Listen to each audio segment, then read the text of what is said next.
है जिसका नाम है लर्न राइट अवे बाय सुतपा। आज का जो टॉपिक है बहुत ही ज्यादा इंटरेस्टिंग है, क्योंकि ये जो चीज है हमें डेली लाइफ में किसी ना किसी तरह से हमेशा चाहिए होता है। ठीक है, चाहे आप कहीं पे घूमने जाते हैं, या फिर आप कुछ प्लॉट खरीदते हैं, या फिर आप घर बनाते हैं, और फिर आप कुछ ड्राइंग करते हैं, या फिर आप कुछ देश विदेश के बारे में जानना चाहते हैं, उसके लिए आप आइटलास फॉलो कर रहे हैं, या फिर आप न्यूज देख रहे हैं। आप इसमें से अगर कुछ भी कर रहे हैं तो आज का टॉपिक जो है आपके लिए रिलेवेंट है। ठीक है, तो आज का जो टॉपिक है जनरली ये ज्योग्राफी, जो क्लास 6 बच्चों का बुक है ज्योग्राफी का, उसका जो है 4th चैप्टर है। ठीक है, जनरली वो क्या है, मैप के ऊपर है। लेकिन आप ऐसा मत समझिए कि ये मैप के ऊपर है तो हमें क्या जरूरत है, ऐसा नहीं है, हम सबके लिए जरूरत है। एंड जो कॉम्पिटिटिव के लिए तैयारी कर रहे हैं, प्रिपेयर कर रहे हैं, उनके लिए तो बहुत ही ज्यादा जरूरी है। क्योंकि देखिए, आप चाहिए कोई भी मतलब एग्जाम के लिए प्रिपेयर करें, आपको सबसे अपना जो है सबसे ज्यादा आपका फाउंडेशन ही स्ट्रॉन्ग करना चाहिए। और जो भी आजकल एग्जाम्स हो रहे हैं वो सब कुछ यही मांगते हैं कि आपका जो बेसिक फंडामेंटल्स है वो अच्छी होनी चाहिए, और आपका पढ़ाई जो है अप टू 10th लेवल आप जो भी पढ़े हो आप उसी में से ही पढ़ के आइए, एंड उसमें से ही क्वेश्चन आता है, ये उनका सिलेबस में दिया रहता है। ठीक है, फिर भी हम लोग जो है क्वेश्चन का आंसर कर नहीं पाते, क्योंकि हम लोग बहुत हायर वर्जन के बुक्स तो पढ़ लेते हैं, लेकिन जब कुछ आम ऐसे बहुत छोटे से सवाल पूछे जाते हैं, तो बहुत कॉमन सा जो सब्जेक्ट जब पूछने आते हैं तो हम लोग उसका आंसर नहीं दे पाते हैं, ज्यादातर नहीं दे पाते हैं। ठीक है, बहुत कम ऐसे होता है कि हम लोग दे पाते हैं, और बहुत ज्यादा टाइम में जो है हम उसका आंसर नहीं कर पाते हैं। ठीक है, और ये जो चैप्टर है ना कि बस कॉम्पिटिटिव एग्जाम जो दे रहे हैं उनके लिए है, ना ही बस जो स्टूडेंट्स हैं उनके लिए है, बस बल्कि ये सबके लिए है।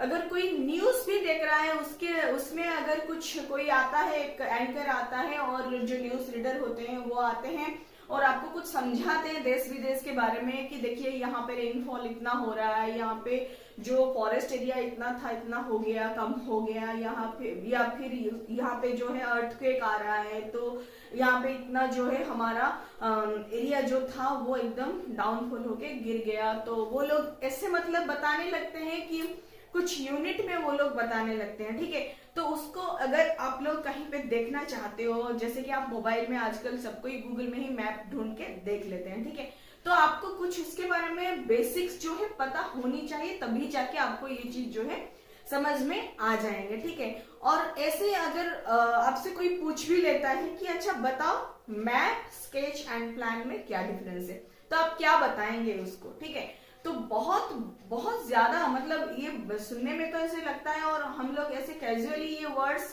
किसी भी जगह पे यूज कर लेते हैं, लेकिन ये सही नहीं है। इनके बीच में बहुत ज्यादा अंतर होता है एंड बहुत डिफरेंस रहता है। इनका जो डेफिनेशन है काफी कुछ अलग कर देता है। ठीक है, और जो बच्चे हमारे घर में होते हैं, कहीं भी जब भी कुछ मतलब उनके स्कूलिंग टाइम चलता है, तो वो लोग हमें अक्सर पूछ लेते हैं कि जो भी एटलस में वो लोग देखते हैं तो पूछने लगते हैं कि अच्छा मम्मा पापा ये बताओ कि ये जो एटलस में दिया गया वो कैसे इतना छोटा हो गया, हमारा कंट्री तो इतना बड़ा है और कैसे समझ में नहीं आता है, थोड़ा समझा दो ना।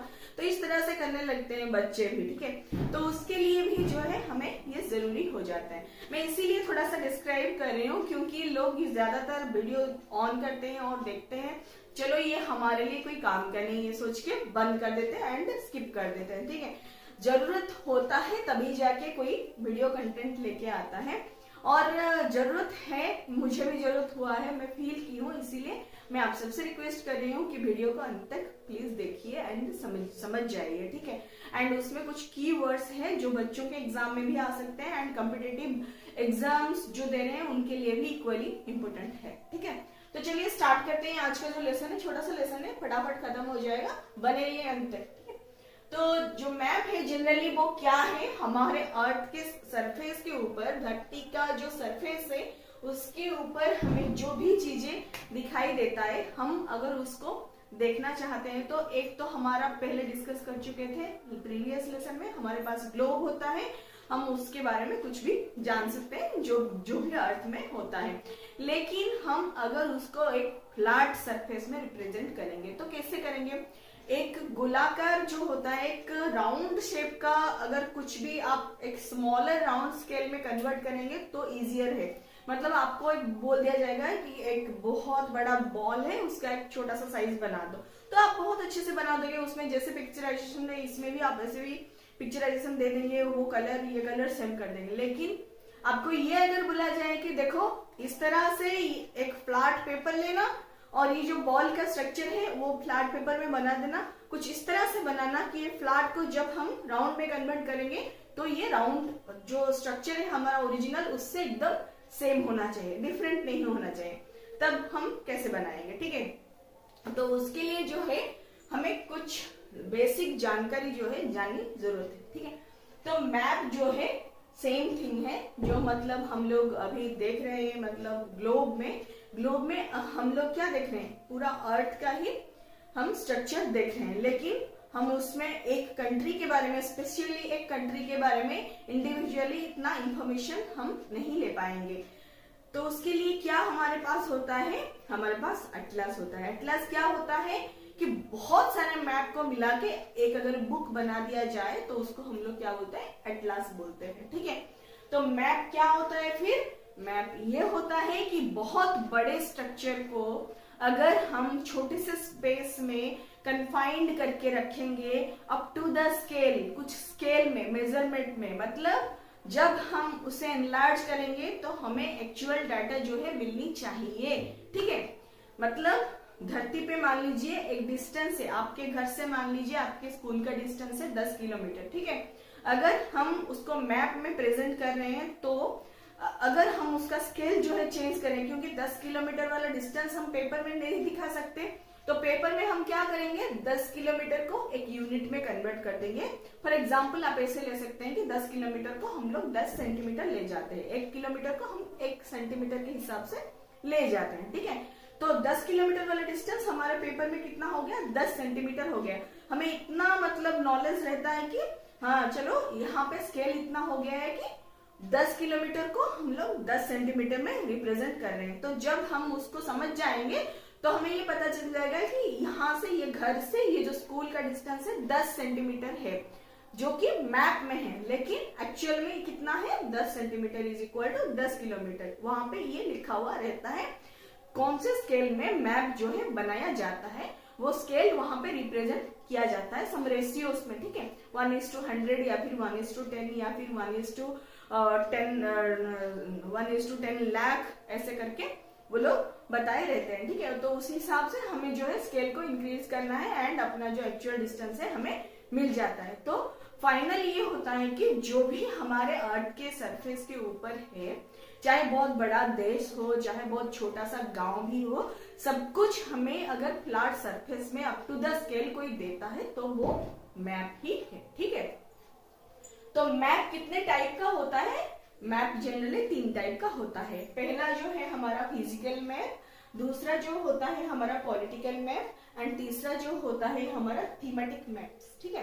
तो हमारा पहले जो आता है फिजिकल मैप्स, उसको हम लोग और एक नाम से भी जानते हैं, वो है रिलीफ मैप्स, ठीक है। तो रिलीफ मैप्स जो होता है फिजिकल मैप्स भी वही होता है, ठीक है।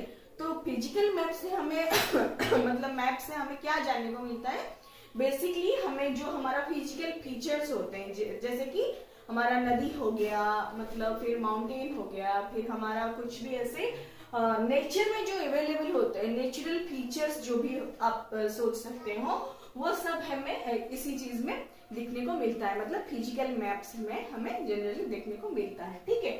और पॉलिटिकल मैप्स क्या होता है, पॉलिटिकल मैप्स जनरली ये होता है जिसमें हमें ज्यादातर हमारा जो एरिया होता है, मतलब लिविंग एरियाज होता है, जैसे कि हमारा कंट्री हो गया, हमारा स्टेट हो गया, स्टेट के अंदर कुछ और मतलब डिस्ट्रिक्ट हो गए, या फिर कंट्री के अंदर कुछ डिफरेंट स्टेट्स हो गए, या फिर अर्थ के अंदर जो हमारा डिफरेंट कंट्रीज हो गए, ये सब जो है पॉलिटिकल मैप्स में आते हैं, जिसमें हम लोग ज्यादातर cities, towns, village and different countries के बाउंड्रीज के बारे में जानते हैं, ठीक है। ये हमारा हो गया पॉलिटिकल मैप।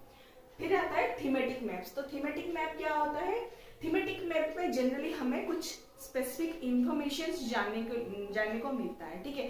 किस तरह से हम लोग बहुत मतलब इसका एक फ्रिक्वेंट एग्जांपल है कि जब भी आप न्यूज देखे होंगे, जब हम लोग बचपन में देखते हैं, मतलब देखते थे न्यूज, तो लास्ट में हमारा न्यूज जब एंड होता था तब हमें क्लाइमेटिक न्यूज दिखाया जाता था कि एक इंडिया का मैप बनाया हुआ रहता था, वहां पे यहाँ पे इतना बारिश हुआ है, इतना सेंटीमीटर बारिश हुआ है, यहाँ पे इतना धूप रहा है, इतना टेम्परेचर रहा है।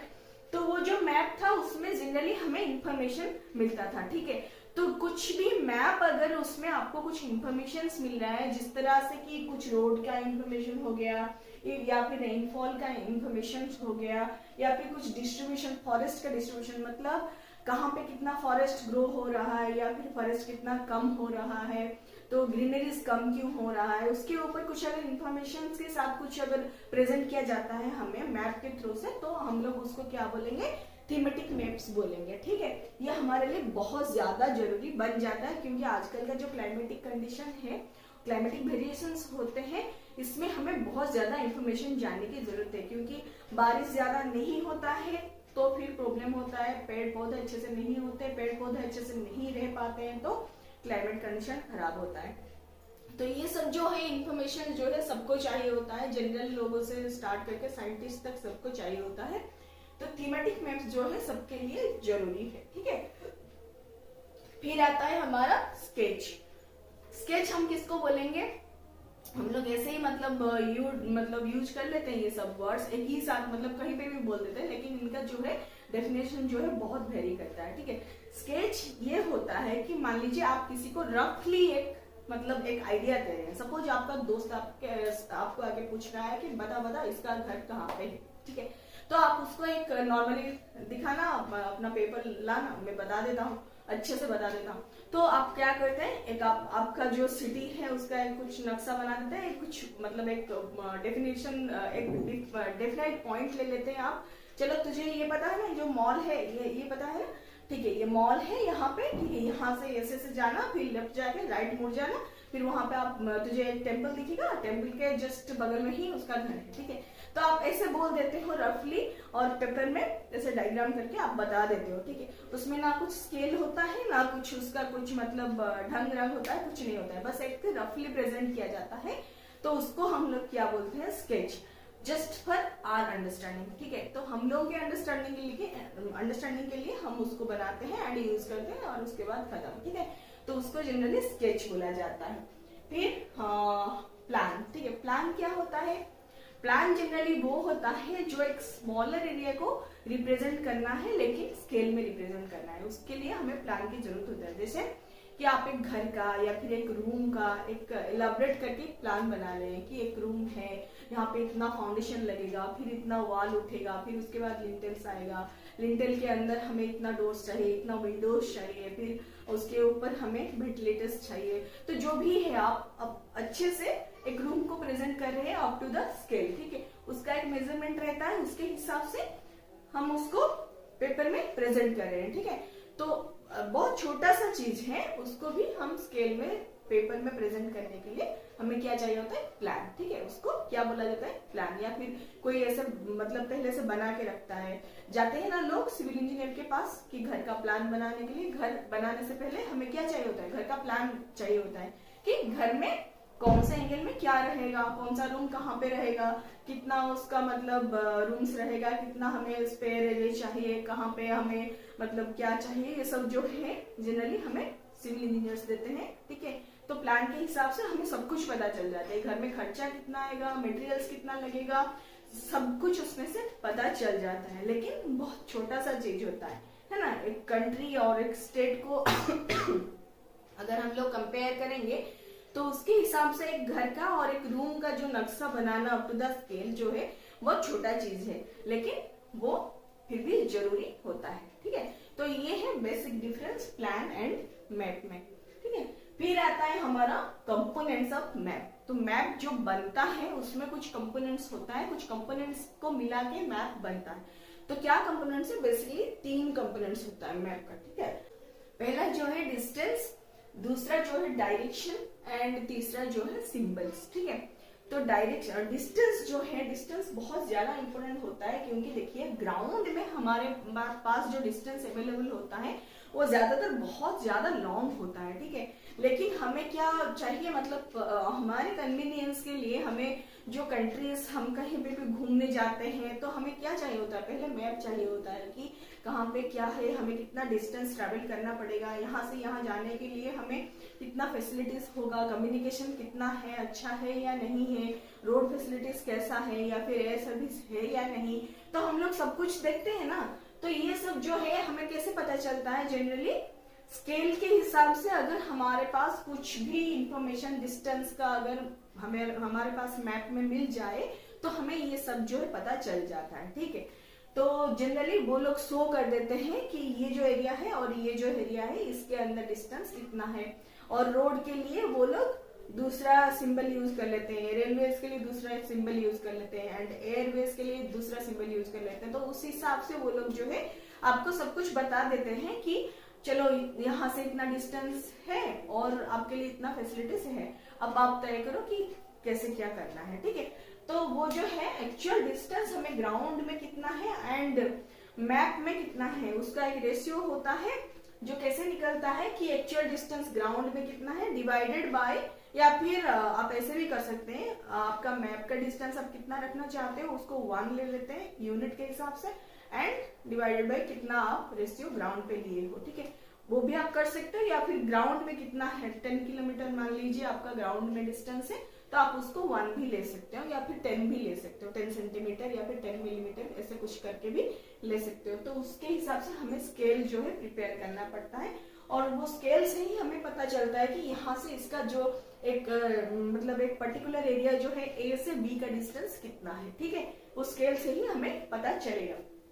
फिर उसमें भी स्केल जानने के बाद हमें कुछ और भी जानना जरूरी है, वो कि small scale maps and large scale maps, ठीक है। तो स्मॉल स्केल मैप में ये होता है कि जो डिस्टेंसेस हमें ग्राउंड में मिलता है जनरली उसका और हमारे मैप में जो हमारा स्केल लिए जाते हैं उसका कुछ बहुत ज्यादा डिफरेंस नहीं होता है। ज्यादातर हम लोग एक छोटा सा गांव हो गया या फिर एक छोटा सा एरिया है, उसको अगर हम लोग मैप में रिप्रेजेंट करने जाएंगे तो ऐसे हो सकता है कि हम लोग देखिए 1 मीटर के 100 मीटर के लिए 1 सेंटीमीटर का यूनिट ले सकते हैं, एंड उसको अगर हम लोग मैप करके रिप्रेजेंट कर देंगे तो भी काम चल जाएगा, ठीक है। लेकिन जब हम एक कंट्री का एक मतलब मैप में रिप्रेजेंट करने जाएंगे, नक्शा तो कैसे बनाएंगे फिर, तो कंट्री तो बहुत बड़ा है ना, तो उसके लिए हमें ये करना पड़ता है कि कुछ लाख किलोमीटर जो होता है, मान लीजिए 1 लाख किलोमीटर के लिए हमें 1 यूनिट चाहिए, या फिर आप 1 सेंटीमीटर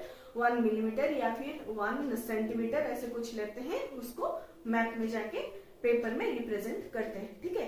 तो गांव के लिए जो छोटा सा स्केल हम लिए थे उसको हम लोग बोलेंगे स्मॉल स्केल मैप्स, एंड एक कंट्री को रिप्रेजेंट करने के लिए या फिर बहुत बड़े स्टेट्स को रिप्रेजेंट करने के लिए जो हम लोग लिए थे उसको हम लोग बोलेंगे लार्ज स्केल मैप्स, ठीक है। तो इस हिसाब से डिस्टेंस के ऊपर 2 वेरिएशंस आ गया। फिर आता है हमारा डायरेक्शन। तो डायरेक्शन जनरली हमें बहुत कुछ शो करता है, मैप में हमेशा दिए रहता है। कोई भी मैप आप देख लीजिए, आपको कॉर्नर में कुछ भी टॉप कॉर्नर में आपको मिल जाएगा एक प्लस साइन मिल जाएगा, उसमें ऊपर वाला जो एरो है उसमें लिखा हुआ रहेगा कि नॉर्थ, ठीक है। एक नॉर्थ का आपको पता चलने से सब डायरेक्शन पता चल जाएगा। वो कैसे, नॉर्थ जो है ऊपर हो गया तो ऑपोजिट उसका जो नीचे वाला पोर्शन है ऑटोमेटिकली साउथ हो गया। फिर ईस्ट मतलब राइट हैंड साइड, आप अगर नॉर्थ के ऊपर फेस करके खड़े हो जाएंगे तो राइट हैंड साइड आपका जो आएगा वो होगा ईस्ट। फिर आ गया वेस्ट, ठीक है। ये जो 4 डायरेक्शंस है हमारा, ये है मेन इंपोर्टेंट डायरेक्शंस। इसको हम लोग ऐसे तो नहीं बोलेंगे कि मेन इंपोर्टेंट डायरेक्शंस, इसको हम लोग क्या बोलते हैं, कार्डिनल पॉइंट्स, ठीक है। तो कार्डिनल पॉइंट्स हम लोग किसको बोल रहे हैं, डायरेक्शन में जो हमारा north south east and west है उसको हम लोग बोल रहे हैं कार्डिनल पॉइंट्स, ठीक है। कार्डिनल पॉइंट्स के बाद हमारे पास इंटरमीडिएट पॉइंट्स भी रहते हैं। कैसे, north south east and west तो हो गया मेन कार्डिनल पॉइंट्स, उसके बीच में मान लीजिए कोई स्टेट है या फिर कुछ जगह है, कोई टेम्पल है या फिर कुछ भी है, एक मॉल भी है, तो आप कैसे रिप्रेजेंट करोगे उसको, नॉर्थ ईस्ट, ठीक है। यहाँ से नॉर्थ आ गया, यहाँ से ईस्ट आ गया, ठीक है, नॉर्थ ईस्ट। फिर यहाँ पे अगर कुछ बीच में है तो क्या करोगे, साउथ ईस्ट, ठीक है। फिर साउथ एंड वेस्ट के बीच में साउथ वेस्ट, ठीक है। फिर नॉर्थ एंड वेस्ट के बीच में नॉर्थ वेस्ट। तो उस हिसाब से हमें और 4 इंटरमीडिएट डायरेक्शंस भी मिल गए। तो टोटल हमारे पास 8 डायरेक्शंस है। कितना? 8। कौन कौन सा? कार्डिनल पॉइंट्स जो है 4 एंड इंटरमीडिएट डायरेक्शंस जो है 4। ठीक है, इस तरह से हमें 8 डायरेक्शन जो है मिल जाते हैं। ठीक, फिर आता है हमारा कंपास। कंपास के बारे में बहुत अच्छे से हम लोग साइंस के बुक जब डिस्कशन कर रहे थे उस टाइम डिस्कशन कर चुके हैं। कंपास जो है एक बहुत छोटा सा इंस्ट्रूमेंट होता है जो हमेशा, जिसमें एक रिफ्लेक्टिंग एरो रहता है, वो एकदम से मतलब फ्रीली मूव कर सकता है एंड वो हमेशा जो है नॉर्थ एंड साउथ डायरेक्शन को दिखाता रहता है। ठीक है, उसमें एक मैग्नेटिक नीडल जो है फिक्स हुआ रहता है, वो बहुत अच्छे से फ्लक्चुएट कर पाता है एंड आप कहीं पे भी उसको लेके जाके डायरेक्शन जो है चेक कर सकते हैं। ऑटोमेटिकली वो जो है north direction and south direction आपको दिखा देता है। ठीक है, तो ये था डायरेक्शन के बारे में। फिर आता है हमारा सिंबल। तो मैप जो है ऐसा नहीं कि आप मतलब बहुत ज्यादा पढ़े लिखे हैं तभी आपको मैप जो है समझ में आएगा। कहीं पे अगर आप ऐसे नई जगह पे जाते हैं और आपको वहां का लैंग्वेज जो है पता नहीं है, फिर भी कुछ सिंबल्स वहां पे रहता है, रोड पे लगा हुआ रहता है, या फिर कुछ भी ऐसे वहां पे मतलब मॉल फॉल, जो भी आप मॉल में जाते हो या फिर कभी घूमने जाते हो, पार्क्स में घूमने जाते हो या फिर रोड में ट्रैवल कर रहे हो, आपको बहुत ऐसे सिंपल सा सिंबल जो है दिखने को मिलेगा, जो कि आप देख के भी समझ सकते हो कि चलो हाँ इसका मतलब ये है एंड इसको ये मतलब समझा जाता है। तो आप अपने एरिया में ये देखे होंगे और वहां पे भी इसका मीनिंग यही रहता है, क्योंकि सिंबल जो है जो मैप में यूज किया जाता है जनरली वो यूनिवर्सल लैंग्वेज होता है। ठीक है, यहाँ ऐसा नहीं कि आप अपने एरियाज में ट्रीज के लिए ऐसे मतलब ट्री का सिंबल देख लिए और दूसरी जगह पे ट्री के लिए वो लोग और कुछ यूज करेंगे, ऐसा नहीं होता है। ठीक है, जो यूनिवर्सल लैंग्वेज होता है मतलब सिंबल जो है मैप का एक यूनिवर्सल लैंग्वेज होता है and through out the universe आपको यही सिंबल हर एरियाज में दिखने को मिलेगा, चाहे लैंग्वेज अलग हो जाए लेकिन सिंबल अलग नहीं होता है। ठीक है, क्योंकि ये जो है इंटरनेशनल एग्रीमेंट के ऊपर ही फिक्स किया गया है। एक एग्रीमेंट हुआ था इंटरनेशनली ग्लोबली, वो लोग वहां पे ये फाइनलाइज किए हैं सिंबल्स जो है किसके लिए हम क्या यूज करेंगे एंड उसको जो है ग्लोबली वो लोग मान रहे हैं। ठीक है, ताकि कोई उस मतलब उस एरिया का पर्टिकुलर लैंग्वेज जाने भी ना, तब भी उसको अच्छी तरह से सिंबल से पता चल सके कि ये एक्चुअली बंदा कहना क्या चाह रहा है। ठीक है, तो ये जो है कन्वेंशनल सिंबल्स हम उसको बोलते हैं। सिंबल जो है कन्वेंशनल सिंबल जो कि एग्रीमेंट होके मतलब अप्रूव किया गया है एंड यूनिवर्सली अडॉप्ट किया गया है, हम लोग उसको क्या बोलते हैं? Conventional symbols. ठीक है, उसमें से कुछ एग्जाम्पल हम लोग आज डिस्कस करेंगे। उसका बहुत सारा एग्जाम्पल है, ऐसे मतलब यहाँ पे छोटे से एक बोर्ड में बताना मतलब ऐसे पॉसिबल नहीं है मेरे लिए एंड उसके लिए आपको गूगल में बहुत सारे इमेजेस मिल जाएंगे। नहीं तो आप अगर चाहते हो कि मैं ही आपको बताऊं तो आप कमेंट करके बता सकते हो। ठीक है, तो कुछ एग्जाम्पल्स आप देख लीजिए आज। तो ये जो सिंबल है जनरली रेलवे के रिलेटेड है, रेलवे से रिलेटेड है। ठीक है, ब्रॉड गेज मीटर गेज जैसे होता है हमारा डिफरेंस होता है, मतलब रेलवे का जो ट्रैक पटरी जो बनता है ना, उस दो पटरी मतलब दो ट्रैक के अंदर जो डिफरेंस होता है उसके ऊपर जो है हमारा गेज मतलब वही होता है। ठीक है, उसके ऊपर भी हमारा डिफरेंट डिफरेंट कैटेगरी रहता है। तो उसमें ब्रॉड गेज मीटर गेज ये सब उसके अंदर ही आता है। तो ये ब्रॉड गेज का सिंबल है। ठीक है, इस तरह से बॉक्स के अंदर छोटा छोटा बॉक्स करके ऐसे मतलब रिप्रेजेंट किया जाता है। फिर आता है मीटर गेज, फिर आता है ये मतलब ये जो आप ब्रॉड गेज के अंदर और एक बॉक्स होगी, छोटा सा बॉक्स अंदर आपको दिखने को मिलेगा अगर, तो ये है रेलवे स्टेशन का मतलब एक सिंबल। ठीक है, फिर ऐसे आप अगर रोड्स का सिंबल देखेंगे तो मैप में आप देखेंगे तो पता चलेगा आपको कि ऐसे मतलब दो पैरेलल लाइंस दिए गए हैं तो वो मेटलिक रोड्स को समझाते हैं, मतलब मेटल हो चुका है वहां पे, मेटल फिनिश हो चुका है। ठीक है, अगर ऐसे डॉटेड स्पेस करके वो लोग मतलब प्रेजेंट करें तो अनमेटल्ड है, वो जो है कच्चा रास्ता है, वहां पे मेटलिंग नहीं हुआ है अभी तक। ठीक है, ये जनरली ऐसे शो करता है। ठीक है, एंड रिवर को कैसे शो किया जाता है? ऐसे दो कर्व लाइन से हम लोग रिवर को रिप्रेजेंट करते हैं। और एक काला है कि काला होके अगर छोटा सा हमें राउंड वाला स्ट्रक्चर दिखने को मिलता है उसको हम लोग वेल बोलते हैं, कुआं जो होता है। फिर पॉन्ड एक मतलब कुछ अनइवन सा स्ट्रक्चर है एंड उसमें कुछ मतलब ब्लू कलर का लग रहा है तो जनरली उसको हम लोग पॉन्ड मानते हैं। ठीक है, फिर उस तरह से कुछ ऐसे ब्रिज का सिंबल आप कहीं ना कहीं देखे होंगे, मतलब कहीं पे भी आप जाओ छोटा सा कैनल या फिर ब्रिज आता है तो इस तरह का सिंबल जो है हमें ब्रिज से पहले देखने को मिलता है, दोनों तरफ देखने को मिलता है। कोई जाता है उसको भी दिखता है एंड कोई आता है उसको भी दिखने लगता है, ठीक है। तो इस तरह का सिंबल जो है रोड पे बना हुआ रहता है। बस सिंबल ही नहीं, शॉर्ट फॉर्म्स भी होते हैं उसका, जो है पीओ मतलब पोस्ट ऑफिस, ठीक है। पीटीओ मतलब post and telegraph office and PS मतलब सबको पता है पुलिस स्टेशन, ठीक है। तो ये सब चीजें जो है शॉर्टकट में हमें लिखा हुआ रहता है तो हमें पता चलता है। रोड में ही हमें ये देखने से पता चल जाता है चलो यहाँ पे पीएस है तो यहाँ पे पुलिस स्टेशन है, ठीक है। तो इस तरह से हमें बहुत सारे कोड वर्ड्स जो है मैप के थ्रू से जानने को भी मिलता है। एंड कलर्स भी बहुत सारे यूज होता है मैप्स में। किसके लिए क्या यूज होता है थोड़ा सा जान लेते हैं उसके बारे में। जनरली ब्लू कलर जो है वाटर बॉडीज को रिप्रेजेंट करने के लिए यूज होता है। ब्राउन कलर जो है माउंटेन को प्रेजेंट करने के लिए यूज होता है।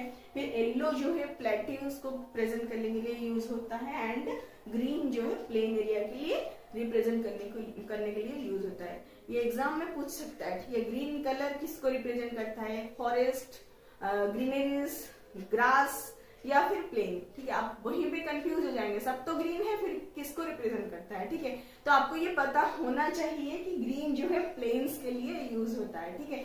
इस तरह से ही कॉम्पिटिटिव में पूछ लेते हैं और हम लोग बहुत सारे मास्टर डिग्री टाइप का सब्जेक्ट तो प्रिपेयर करके जाते हैं लेकिन बहुत सिंपल सा सवाल जो है वहां पे गलत करके आ जाते हैं ऑप्शन की वजह से, ठीक है। क्योंकि हमें एक्चुअली में पता नहीं रहता है और हम लोग ऑप्शन में जो है ढूंढने लगते हैं, फिर तुक्का मार के आ जाते हैं, देखते हैं तो रॉन्ग हो जाता है, ठीक है। तो ये जो चीजें हैं इस तरह से हमें हेल्प करता है और आशा करती हूँ आप सबको अच्छा लगा होगा। अगर अच्छा लग रहा है तो कमेंट कीजिए, शेयर कीजिए दोस्तों के साथ एंड सब्सक्राइब जरूर कीजिए। Thank you so much and नमस्ते।